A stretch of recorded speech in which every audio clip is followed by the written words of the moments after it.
บ่เสียดายบ่อันนี้พวกมันนี่ชาววงมีเสียดายแล้วเนาะฮะก็เสียดายคือกันละมันเสียดายเห็นแล้วได้ซะหรือว่าปะก่อนบ่ปะให้บัดทอนก่อนบ่เฮ็ดเลยก็ได้เฮ็ดได้หลานอยากได้เฮือนเนาะคำว่าเสียดายก็เสียดายแล้วมันก็สิขึ้นบ่ฮู้ว่าสิปรับขึ้นฮอดไซแลนด์เนาะมองนี่บ่น้องเลี้ยงสิปลุกต้องมองนี่อยู่แล้วเนาะเลี้ยงเนาะเพราะว่าคันว่ายับมานี่บ่ได้มันสิเป็นสายอันเครือข่ายอีกเขา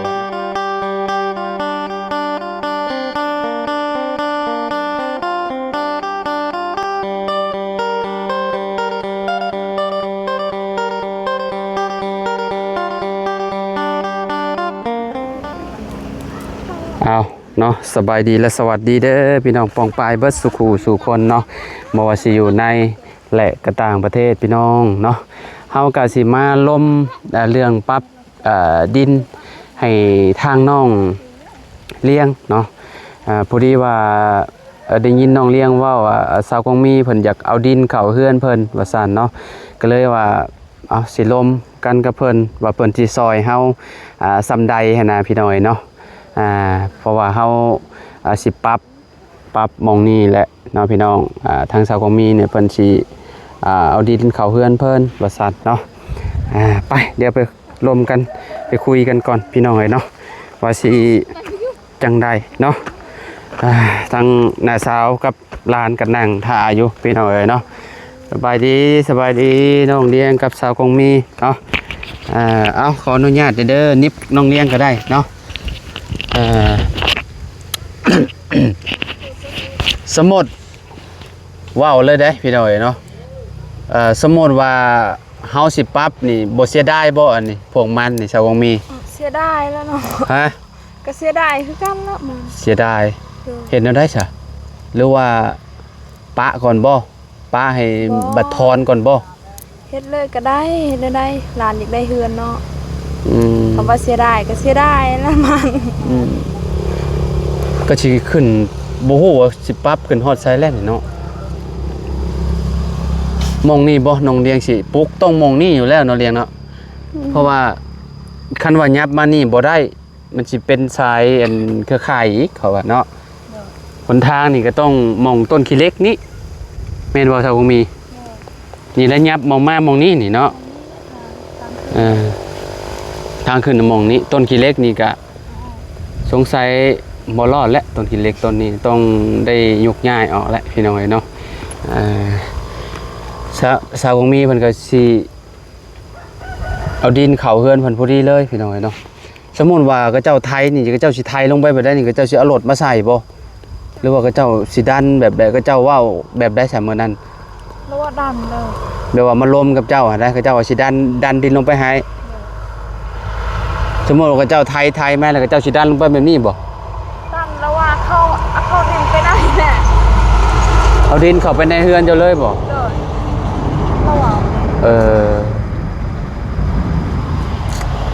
ก็ได้คือกันที่เนาะรถดันเนาะได้แต่เราว่าได้คือกันเวลาก็เจ้าไทยลงมาเดี๋ยวก็เจ้าไทยลงมาแล้วก็เจ้าก็สิใช้อันทางหน้ามาเด้โตดันเด้ดันลงไปแหละดันว่ามันถูกข้ามแล้วมันแป๊ะแต่เราว่าได้บ่มันเวลาก็เจ้าดันขึ้นสูงๆเด้ก็เจ้าให้ดินมันคูนขึ้นได้หลายแล้วก็เจ้าสิดันเข้าไปเลยดินน่ะแบบ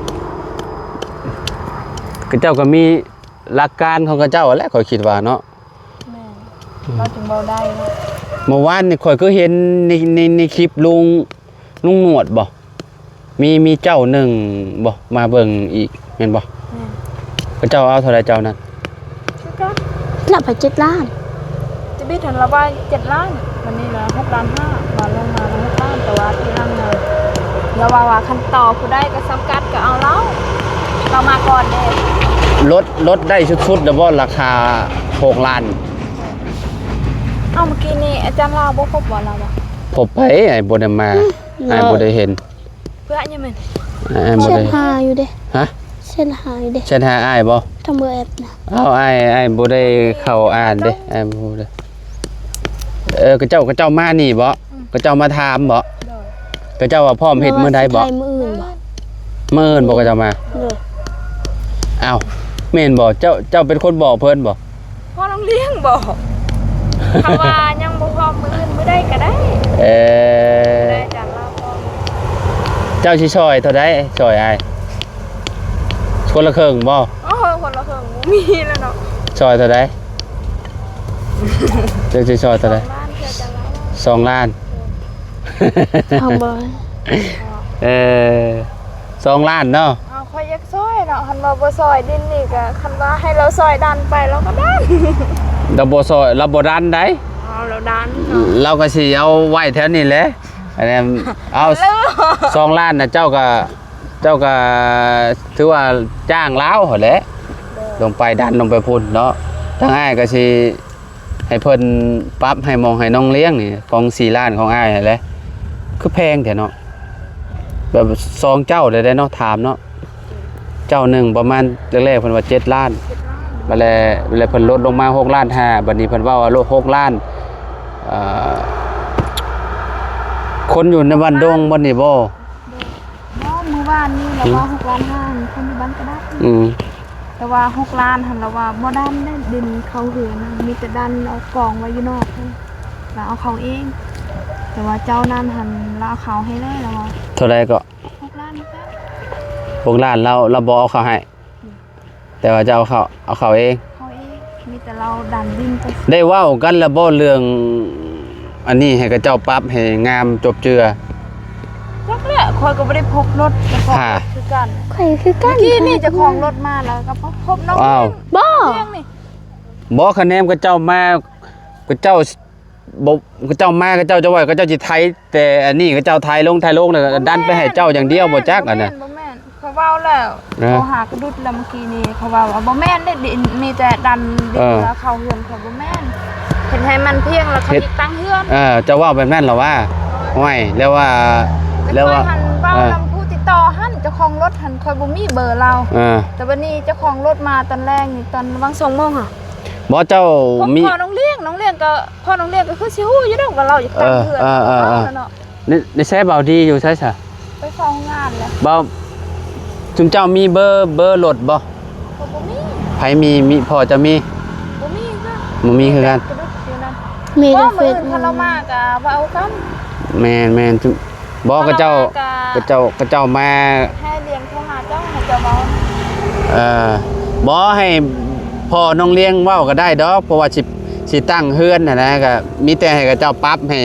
จบเจือและให้งามและให้มันเพียงนั่นแหละเนาะบ่แม่นว่าสิเฮ็ดอื้อลืดลีดได้บ่เอาได้แบบนั้น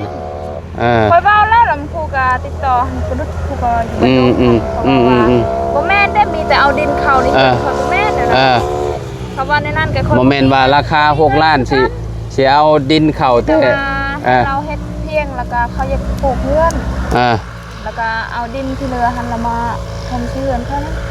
เขาเฮือนเขา มันก็สิพุ่นแหละขึ้นไปฮอดเทิงบ่แล้วเนาะสมมุติว่าเจ้าไทยลงมานี่มันแถวนี้เรียบร้อยไปแล้วของชาวมีดันลงมา อยากจังเศร้า ให้เลี้ยงหาเงินใช้หามัน บ่มีเงิน อ้าวเจ้าก็อยากได้ดินเห็นได้ซะ แม่แล้วนี่พบปั่นที่ร้านเนาะ ก็นั่นแหละเจ้า ใจดินก็ดันเท่านั้นก็ได้ ฮะเอากับปันได้เด้นี่เราปันให้มงก็เป็นของลาวแล้วบัดนี่มันก็เป็นของลาวเลยเนาะเลี้ยงเนาะเบิดนี่ก็สิประมาณ นี่ดอก บ่ฮอดล้านดอกนี่นะแม่นบ่ จัก แต่วงมีบ่ฮอดดอกเขาว่าสมมุติว่าหัวใหญ่จักเล็บบ่แน่ได้เนาะ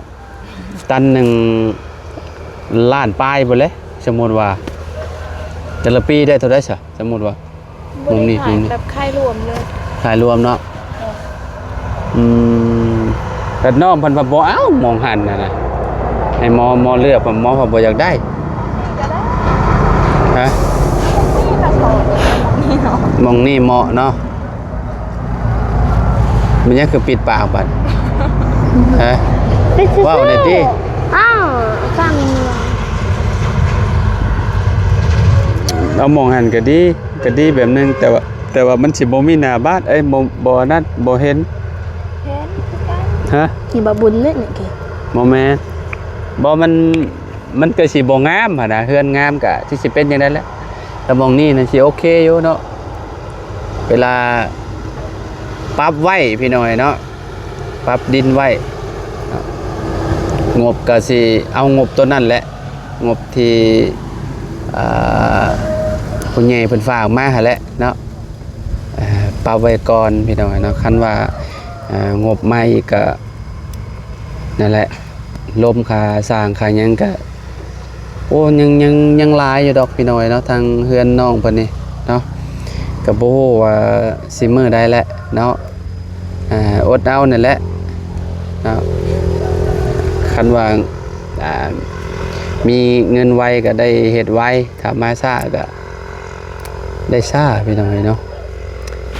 เมื่อวานนี่ได้ไปเบิ่งซุงเบิ่งเสาแล้วเสากับเพิ่นแบ่งให้อยู่นั่นทางบ่าวมีเนาะบ่าวมีนี่เพิ่นถือว่าเพิ่นดีอยู่ได้พี่น้อยเนาะเพิ่นเสียสละตลอดเลยเนาะ จำเนาะเสาเฮือนโรงเรียน 9ต้นเจ้านี่แหละทรงเดียวกันนั่นแหละนั่นทรงเฮือนน้องใจดีนั่นล่ะเนาะก็บ่ฮู้ว่าสิเอาตั้งหรือสิเอาประกบได้ยิน FC เว้าอยู่ว่าเฮือนน้องเพิ่นอยู่ที่สูงว่าซั่นต้องประกบเอาเด้อว่าซั่นประกบคือเฮือนใจดีแหละ ไม่ยัง เอาไอ้น็อตเด้น็อตกับตีนเสาเด้ต้องหันประกบกันเด้ถ้าบ่ประกบนี่โอ้ลมพัดมานี่มันยันมันไปเบิดแล้วเฮือนมันอยู่สูงซ้ำ บ่บัดละลงมาเฮ็ดให้มันต่ำคือ ฮะ มันเฮือนเขาบ่แม่น ปรับดินครับบ่โอ้เขาสิปรับให้ต่ำปานนั้นบ่ได้ร่วมกันแบบใดกับเขา เขาสิปรับลงให้ปังหลายๆบ่ จังเลยว่าสิซ้ำกันก็ได้แต่บ่ฮู้คือกันแหละเบิ่งเลย แม่นบ่เขาว่าเขาสิปรับให้ลงสำเพื่อนเจ้าห่วยมันก็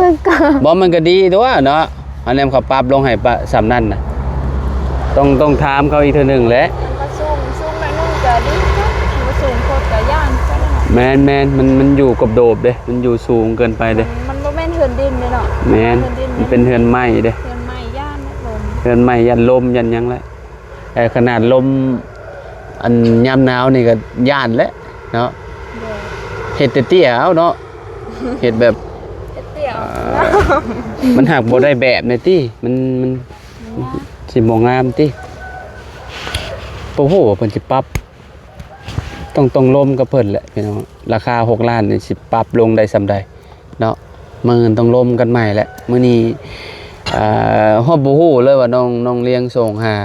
บ่จักเลยพี่น้องเอ้ย เขาส่งเขาใกล้สิเมื่อแล้วค่อยกลับมา แม่นบ่ก็ยาแล้วมื้ออื่นจึงลมกันอีกซะเนาะพี่น้องเอ้ยเจ้าคงมีซอยได้คนละครึ่งเป็นหยังเจ้าคงมี เอาเงินมาใส่มีเงิน ฮะเงินขายกล้วยเด้ โกยหากาตัดมื้อเช้านี่ ฮะ เขาซื้อซุกมด เงินขายกล้วยขายอันมันนี่เด้บ่มีบ่เบิดแล้วบ่ กินข้าวแล้ว มากินข้าวซื้อข้าว ซื้อข้าวโอ้ยเนาะซอยได้อยู่2ล้านเนาะก็เอาละให้หน่อยเนาะมาเอิ้นเนาะสิได้ฮู้สิได้เบิ่งนำกันเนาะมีแต่ให้กระดุดบ่เบากระดุดบ่ เด้อ เบากระดุดเพิ่นมีอันเบอร์เขาเนาะ เด้อ เบากระดุดบ่โทรมาอันก็เจ้าจังมาอีกนี่ เด้อ Ờ. หรือว่าเขามาเอง มาก็ดุด มาก ระดุดพามาบ่ เด้อ อืมบ่บางเช้านี่นะบางเช้านี่ถามอยู่บางเช้านี่ว่าเขาสิอันนั้นบ่แสดงว่าเขาเจ้าบ่มีงานเนาะเจ้าจังอยากมาเฮ็ดเนาะ เดี๋ยวนี้มันงานสิหมดแล้ว งานมันบ่ค่อยอยากมีเด้มันหน้าพ้นน่ะเด้บางคนก็เจ้าก็คือแบบนี้แล้วก็เจ้าปลูกมันแล้วเรียบร้อยแล้วไผสิจ้างเนาะอันคะแนนยามเฮาถอนมันเดือน11 12โอ้ เดือน12มา ช่วงนั้นน่ะได้งานดีแบบนั้นน่ะหายากแบบนั้นน่ะแบบถามหาไผก็โอ้บ่มีดอกแบบนั้นน่ะแต่ก็มื้อนี้บ่มีอีกบ่เจ้าอื่นฮะมีแต่2เจ้านี่บ่ อัน อันนี้ก็รถอยู่บ้านดงรถอยู่บ้านกระดับเหมือนเดิม พ่อเจ้าก็บ่ได้ฮู้จักคนหลายบ่บอกรถหลวงรถดุดอันโตบ่อันจุที่ จุรถดูทัน ที่ว่ามาดุดอันนี้เจ้าได้ซะ มือบ้าน เมื่อวานมาแล้วมาสยาม เจ้ามาบ้านเจ้าบ่แล้วเนาะ ในกลัวตรงบันดงตะเบิ้นกลัวชะยะ อยู่บ้านดงบ่แม่น อันคนในบ้านดงเลยนี่เนาะแต่เขาสิเฮ็ดดีซำใดเนาะแต่จูนั่นน่ะม่านช่วงนั้นจ้างจักล้านก็คงมี 5 ล้าน อันดันหม่องเฮือนเจ้านี่ได้ โดย โอ้ถือว่าได้ดีอยู่ได้5ล้านเนาะแต่อันนี่6ล้านพี่น้องเนาะลื่นล้านหนึงเนาะก็สิขวดลงให้ซ้ำนี่คืออยู่ดอกรถจะคันมาเนี่ยเฮ้อ คันนึง คันหนึง จะว่ามื้อ2มื้อจังเนาะก็สิแล้วเนาะ ได้แล้ว จะว่าบ่เลี้ยงประมาณ2มื้อบ่แล้ว2มื้อ3มื้อเอาสมมุติว่า2 3มื้อกับมื้อละ2ล้านเนาะสมมุติว่าเฮ็ดแล้วมื้อเดียวก็โอ้6ล้านเลยเด้เฮ็ดในปรับดิน คันว่าเราเอาดินเข้าในเฮือนแน่ แล้วว่าอะไรเจ้ากล้าว่ากล้าไหว้บ่เจ้ากล้าไหว้บ่หรือว่าเขาบอกเจ้า เขาบอกว่า3มื้อ เขาบอกว่า2 มื้อ 2มื้อ มันกล่าวว่าได้ก็3 ก็ยาแล้วมันแล้วมื้อใดก็มื้อนั้นแหละก็แนวว่ามันเขาปรับให้มันงามเนาะจริงๆมันก็ เขาเฮ็ดซาให้งาม แม่นจริงๆมองนี่มันบ่ได้อันนั้นปานใดได้พี่น้อยเนาะมันนี่แหละสมมุติว่าปรับให้มันซ้ำกันกับของสาวเรือนสาวของมีป้าโตเนาะ เพราะว่าอันทุก บ่อันสาวของมี โดย สมมุติว่ากรีดเอาใกล้ๆเฮือนเจ้าได้บ่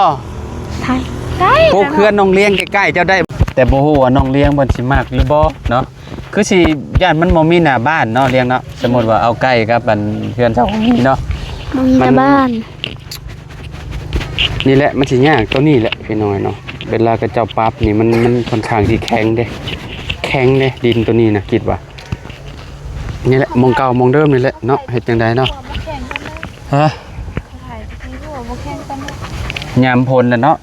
มันคือสิอ่อนอยู่เนาะ ทำนี่ก็คือกัน เอาเนาะก็ล้มกันประมาณนี้แหละพ่อแม่พี่น้อยเนาะอันเรื่องสิปรับมาเอิ้นจังว่ากันอีกเทื่อนึงเนาะทางชาวกองมีก็ว่าซอยกันพี่น้อยเนาะทางเพิ่นก็สิซอยจัก2ล้านว่าซั่นเนาะเอาก็ดีแล้วเนาะก็สิได้ทางเฮานี่ออก4ล้านเป็น6ล้าน2คนพี่น้องเนาะคันว่าเฮ็ดผู้เดียวนี่ก็จ่ายไปเลย6ล้านกีบเลยได้พี่น้องเนาะก็สิลดไปอีกเนาะเงินที่เหลือก็เอาไว้ไปซื้อพวกไม้พวกตอกอีกและพี่น้องเนาะไปพี่น้องเนาะเมื่อจังว่ากันใหม่เรื่องปรับดินนี่แหละพี่น้องเนาะทางพอน้องเลี้ยงนั่นแหละเดี๋ยวให้เพิ่นมาล้มกับกระเจ้าอีกเทื่อนึงพี่น้องเนาะเดี๋ยวเฮาก็มาเอิ้นพ่อกันใหม่เดี๋ยวเฮาก็สิมาล้มนํกันนั่นแหละเนาะมาปรึกษากันเนาะอีกสิต่อกับเจ้าอีกเพื่อว่ากับเจ้ารถเนาะบางทีค่อยมาต่อกับเจ้ารถก็มีเด้บางทีเนาะ คิดว่าดอกพี่น้อยเนาะคันว่าเพิ่นบ่ลดก็จำเป็นต้องได้เฮ็ดแหละเพราะว่า2เจ้าเลยเด้เนาะน้องเลี้ยงเนาะ อื่นเราเฮ็ดก็ต้องให้เราเว้านำอาจารย์เล่าก่อนว่าสิเฮ็ดแบบใดแบบใดเนาะ แม่นๆก็ต้องรวมกันนั่นแหละ ก่อนจักหน่อยเราบ่เข้าใจ แม่นสมมุติว่าบัดมาเฮ็ดโลดเพราะว่าเจ้าบ่ได้บอกเฮาเฮ็ดแบบนั้นแบบนี้หันน่ะเราต้องรวมให้แบบรายละเอียดก่อนราคา6ล้านนี่เฮาสิได้สำใดปรับลงให้เฮาสำใดหั่นน่ะเนาะหรือว่าสำของเสาของมีเลยบ่หรือว่าแนวใดเนาะแล้วสำของเสาของมีก็ดีคือกันได้เวลาครับปลูกเขื่อนเฮาจังบ่ย่านเวลาฝนตกผ่าลงแบบลมมาวุ่นมาหลังคาเปิดเห็นได้เนาะ ว่ามีเรือนนี่นี่นะเรือนหนองเลี้ยงเพราะว่าเราอยู่ค่อนข้างสิแบบอยู่ในหม่องผู้นะพี่น้องอยู่เทิงสูงกว่าหมู่หั่นน่ะเนาะ บัดฝากนั่นบัดคือว่าต่ำเนาะมันคือต่ำอยู่ฝากเพื่อนน้องจริงๆเพิ่นเนาะใจดีเนาะมันก็แตกต่างกันอยู่ อัน พี่น้อง นั้นตะกี้แล้วเขาถ่ายแบบนี้เห็นเป็น แม่นบ่ เดินเด่ แม่นบ่ โดยแล้วก็นั่นถึงแม่จริงๆมาอยู่ นั่นมองเฮือนพ่อตู้เด้อซะมองเฮือนพ่อเจ้า แต่ว่าเบื้องนั้นมันต่ำอยู่แล้วต่ำตะกี้ ต่ำเนาะมองหันเนาะต่ำแต่เก่าเนาะ โดยบนเฮือนพ่อเขาอยู่คือกันต่ำ อืมตะกี้ต้นมะม่วงมองชุมเฮามาถ่ายงานก็สิสูงอยู่เนาะสูงแต่มันก็บ่ได้ถึงขั้นว่าสูงแฮงเนาะตอนนั้นน่ะพี่น้องบ่แล้วก็มาปรับใหม่แล้วก็ไถเอาแถวนี้ไถลงไปบ่เลยพี่น้องเนาะมันก็ยามพ้นน่ะมันก็สิมีแต่คลองน้ำไหลแหละพี่น้องเป็นห้องๆเนาะเขาต้องปรับทางน้ำให้น้ำไปอีกต่างหากเนาะเวลาเฮาเฮ็ดนะ โดย คือเฮือนน้องเลี้ยงเนี่ยนะเฮาต้องเฮ็ดสมมุติว่าเฮาปรับลงเนี่ยเฮาต้องให้ทางน้ำไปนี่ ระ คื บายน้ำแบบ แม่นระบายให้มันออกไปนะต้องให้เจ้าเฮ็ด ระบายแต่นี่แหละ ของเจ้าเด้อซะของเจ้าเวลาฝนตกมันก็ไหลเข้าเฮือนเจ้าหรอว่า ให้แล้วเหรอนะ โอเคเสมอจังว่ากันใหม่อยู่ดีมีแฮงสบายดีเด้อ ไม่ดี ไปพี่น้องเอ้ยเนาะเนาะขอบคุณหลายๆเด้อพี่น้องเนาะปองปลายเบิดสุขทุกคนที่มาหับชมคลิปเนาะขอบคุณหลายๆมื้อนี้ก็มาร่วมกับนี่แหละครับอันสาวกองมีเพิ่นพี่น้องเรื่องปรับดุงปรับดินเนาะว่าสิเอาจังใดเนาะพอดีว่าสาวกองมีว่าซอยให้ซอยประมาณ2ล้านว่าซั่นเนาะไปพ่อๆกันคลิปหน้าเนาะสำหรับคลิปนี้ไปแล้วสบายดีพี่น้องพอกันใหม่เนาะ